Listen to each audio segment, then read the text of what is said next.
अस्सलाम वालेकुम बच्चों। तो कल आप लोगों का है P3 का बायोलॉजी का प्रैक्टिकल। ठीक है, इसमें 2 क्वेश्चन आते हैं। पहला क्वेश्चन होता है वेट प्रैक्टिकल्स। इसको क्यों बोलते हैं वेट? क्योंकि इसमें सारे सॉल्यूशंस यूज़ होते हैं। ठीक है, और इसके अलावा एंजाइम्स होते हैं, सबस्ट्रेट वगैरह, concentration, rate of reaction, practical skills, dilution वगैरह क्वेश्चन 1 में होता है। क्वेश्चन 2 जो होता है ना, वो होता है ड्राई प्रैक्टिकल। इसमें हम डील करते हैं माइक्रोस्कोप के साथ, स्लाइड्स के साथ। तो अगर स्कूल में आप लोगों ने परफॉर्म किया तो आप लोगों को इस चीज़ से वाकिफ़ होंगे। ठीक है, अब क्वेश्चन 1 को देखें तो क्वेश्चन 1 हमारा जो है वो 2 पार्ट्स में डिवाइड होता है। पार्ट ये होता है जिसमें हमें डाइल्यूशन वगैरह करनी होती है, पार्ट भी होता है जिसमें हमें ग्राफ और ये चीज़ें जो है ना प्लॉट करनी होती है। तो आपको वो जो कुछ चीज़ें पता होनी ज़रूरी है, जिससे अगर आपने पूरी वीडियो देख ली तो आपको पूरा पता चल जाएगा कि P3 आपने करना कैसे है और आप किस तरीके से लेके चलोगे। ठीक है, उसके अलावा आपका ये वीडियो आपका 99% तो कवर कर ही लेगी। इतना तो मैं आप लोगों को गारंटी के साथ कह सकती हूँ अगर आपने पूरी वीडियो देखी। उसके अलावा वीडियो को लाइक करें, चैनल को सब्सक्राइब करें और चलिए अब चलते हैं क्वेश्चन नंबर 1 की तरफ। तो इसका पार्ट ए होता है। ठीक है, तो पार्ट ए में हमारे पास 2 टाइप्स की डाइल्यूशंस आती हैं। पहले आती है सीरियल और फिर आती है सिंपल। सीरियल डाइल्यूशन का एक ही नाम है हमारे पास, केयर सीरियल, लेकिन हमारे सिंपल डाइल्यूशन कभी कभी प्रोपोर्शनल डाइल्यूशन के नाम से भी आ जाता है।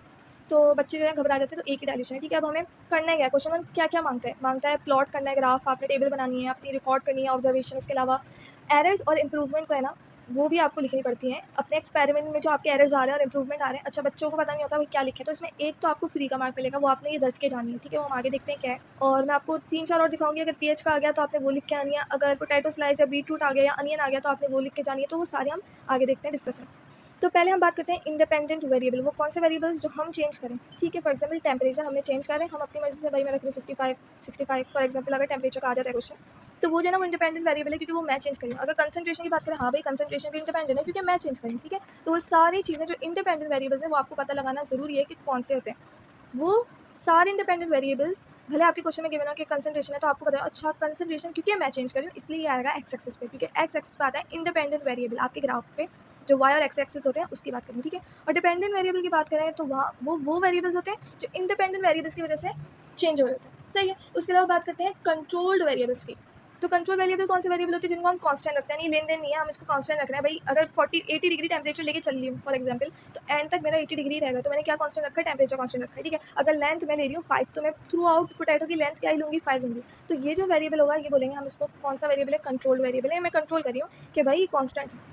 अब बात करते हैं दोनों टाइप्स ऑफ डाइल्यूशन की। पहले आ जाता है हमारे पास सिंपल डाइल्यूशन, जिसको हम प्रोपोर्शनल डाइल्यूशन भी बोलते हैं। इसका फैंसी नाम है। ठीक है, तो बच्चे घबरा जाते हैं ये क्या हो गया, फैंसी सा नाम है, तो घबराने की जरूरत नहीं है। अब बात करते हैं सिंपल डाइल्यूशन की। तो सारी डाइल्यूशंस जो स्टॉक सोल्यूशन से बना रहे हैं ना भैया, नहीं स्टॉक सोल्यूशन दिया हुआ होता है, प्योर सोल्यूशन, अनडाइल्यूटेड सोल्यूशन में से जो हम बाकी डाइल्यूशंस बना रहे हैं, जो बाकी सॉल्यूशंस बना रहे हैं स्टॉक सॉल्यूशन में से, उसको हम बोलते हैं सिंपल डाइल्यूशन है, क्योंकि हर सॉल्यूशन स्टॉक सॉल्यूशन से बन रहा होता है। ठीक है, so each new concentration is made from the stock solution के लिए फॉर्मूला होता है C1V1 इक्वल्स टू C2V2। अब एक एग्जाम्पल क्वेश्चन पे चलते हैं। तो क्वेश्चन कह रहा है हमारे पास कि make 10 centimetre cube of 0.8% sucrose from 5% stock solution. तो आप लोगों को कैलकुलेशन लास्ट में दिखानी है। अब ये देखिए यहाँ पे हमने एरो शो किए हैं। एरो क्या बता रहा है? भाई स्टॉक सोल्यूशन है उसमें से ले रही हूँ चारों, यानी हमने जो 5 बीकर बनाए हैं उन 5 बीकर्स में से जितना भी सोल्यूशन आ रहा है वो कहाँ से आ रहा है? स्टॉक सोल्यूशन से आ रहा है। सीरियल में क्या होता है? सीरियल में हम एक के बाद एक यानी प्रीवियस बीकर में से ले रहे होते हैं, वो स्टॉक सोल्यूशन से नहीं लेते। ठीक है, अब हमें पता कैसे चलेगा कि स्टॉक से कितना परसेंट लेना है? तो हम C1V1 = C2V2 वाला फॉर्मूला लगाएंगे। हमें वही पता है C1 की कंसंट्रेशन है 5%, हमें क्वेश्चन में ही बता रहा है। उसके अलावा V1 हमें क्या लेना है, यानी कि हमें कितना अमाउंट ऑफ, यानी कितना वॉल्यूम जो है ना वो ट्रांसफर करना है बीकर ए में, उसके लिए हम ये फॉर्मूला लगाएंगे। हम फिर 0.8 हमें पता है, भाई 0.8% बना रही हूँ मैं, कितना बनाऊंगी 10 बताऊंगी, ये भी मुझे पता है। ठीक है, तो हम जब इसको ये सैम्पल पूरा यानी सॉल्व कर लेंगे तो हमारे पास जो आंसर आएगा दैट इज 1.6 सेंटीमीटर क्यूब। तो अब हमें पता चल गया कि हमारा जो जाएगा स्टॉक सोल्यूशन से वॉल्यूम वो कितना होगा? 1.6 सेंटीमीटर क्यूब। अब बच्चे यहाँ पे ये कर दिया, अब बच्चों को भैया आगे क्या करना है? आगे हम क्या करेंगे, हमें क्वेश्चन बोल रहा है कि 10 सेंटीमीटर क्यूब बनाना है ईच, यानी अगर हम जितनी भी डाइल्यूशन बना रहे हैं 10 पे बनानी है। ठीक है, तो अब जब मुझे 10 बनानी है तो हमें क्या करना होगा? बेसिकली हमें देखना होगा कि अगर मैंने 1.6% सेंटीमीटर क्यूब अपने स्टॉक सोल्यूशन से ले लिया है तो मैं पानी कितना डालूंगी। तो हम क्या करेंगे, हम 10 को माइनस कर देंगे 1.6 से, तो हमारा आंसर क्या आएगा? 8.4। तो हमने 8.4 सेंटीमीटर क्यूब क्या डाल देना है? पानी का।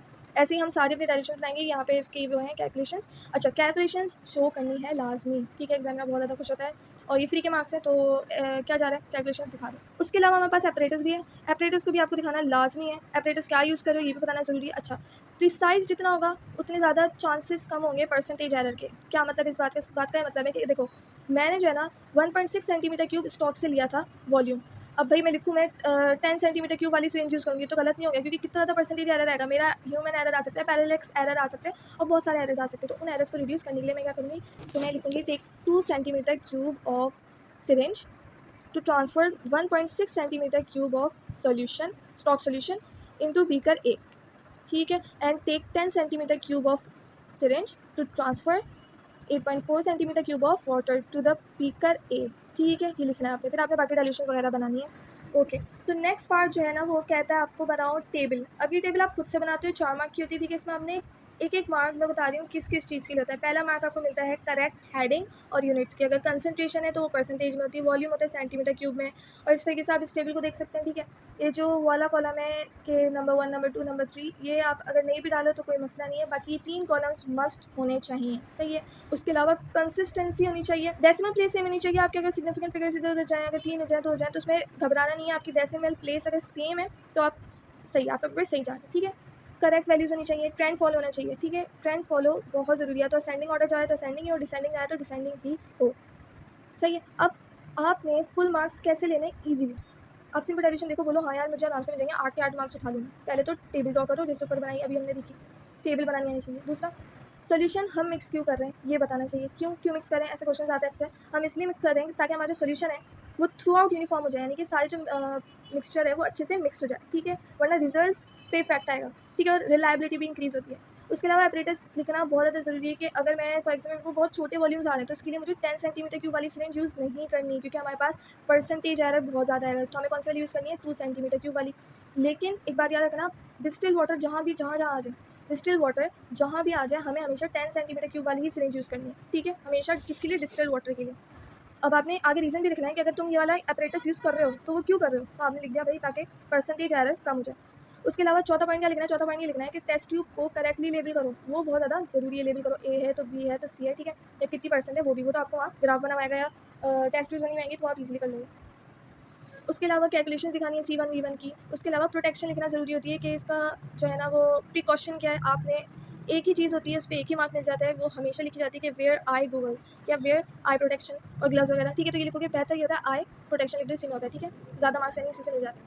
अब ये तो थी हमने ए बी नंबर्स की लिखी हुई, 0.8 है, फिर 0.6 है, फिर 0.4 है, फिर 0.2 है। अब हम देखते हैं ऑड नंबर्स की तरफ चलते हैं, ठीक है। तो क्वेश्चन नंबर 2 अगर हम इसकी एक एग्जाम्पल क्वेश्चन देखें तो कह रहा है how would you make 20 centimetre cube. अब यहाँ पे देखें 20 सेंटीमीटर, यानी कि अब यहाँ पे जो है ना वहाँ पे पिछले पार्ट में बन रहा था 10 सेंटीमीटर क्यूब, यहाँ पे बन रहा है 20 सेंटीमीटर क्यूब। कितने परसेंट की बनानी है, 1.5 की, 1 की, 0.5 की। और सक्रो सोल्यूशन जो स्टॉक सोल्यूशन है वो है 3% का, ठीक है। अब ये ग्राफ देंगे कितने अच्छे से इन्होंने हेडिंग दी हुई है, कितने अच्छे से क्या कहते हैं नंबरिंग दी हुई है, और उसके अलावा ट्रेंड फॉलो हो रहा है। तो ये पूरे 4 मार्क का जो टेबल होती है, सॉरी ये जो टेबल होती है 4 मार्क की, आपको कंप्लीट 4 मार्क मिल जाएंगे अगर आपने एज इट इज़ जो है ना वो टेबल बनाई। अब आगे की तरफ चलते हैं। आगे कह रहा है अच्छा पिपेट जो है ना अवॉइड करें लिखना। लोग क्या लिखते हैं, बच्चे के लिख के आते हैं भाई एक्यूरेसी के लिए पिपेट यूज़ करो। पिपेट वर्ड यूज़ नहीं करना, क्योंकि P3 एग्जामिनर प्रैक्टिकल्स में पिपेट को तरजीह नहीं देता, वो स्टैंडर्ड नहीं है, ठीक है। हमारे पास जो यूज़ होगा आप लिख सकते हो यूज़ स्मॉल सिरिंजेस, और फिर आप वो लिख सकते हो कि भाई उसका वो क्या है, वॉल्यूम क्या है। अगर तुम सिरिंज ले रहे हो तो वो कौन सा वॉल्यूम है, 2 centimetre cube, 10 centimetre cube, 5 centimetre cube, ये हमारे पास सिरिंजेस होती हैं। फिर यहाँ पे देखें आप, इन्होंने क्या लिखा है, accuracy use 10 centimetre cube syringe for larger volumes of sucrose and use 2 centimetre cube of for smaller volumes of sucrose solution, ठीक है। Use 10 centimetre cube syringe for volume of distil water to reduce percentage error, blah blah blah. अब हम बात करते हैं safety और accuracy क्या है, तो हमने आई गॉगल्स यूज़ करना है या आई प्रोटेक्शन यूज़ करना है for safety. Large percentage error कब आएगा, जब आप जो है ना 10 सेंटीमीटर क्यूब ले रहे हो, जबकि वॉल्यूम कितना ट्रांसफर करना है, तुम्हें 2 सेंटीमीटर ट्रांसफर करना है, तो उसमें मसला आएगा। उसके अलावा आप देख सकते हैं कितने अच्छे तरीके से बनाए हैं टेस्ट ट्यूब्स, और ये बता रहे हैं कि भाई सपोज स्टॉक सोल्यूशन से जा रहा है हर बीकर में।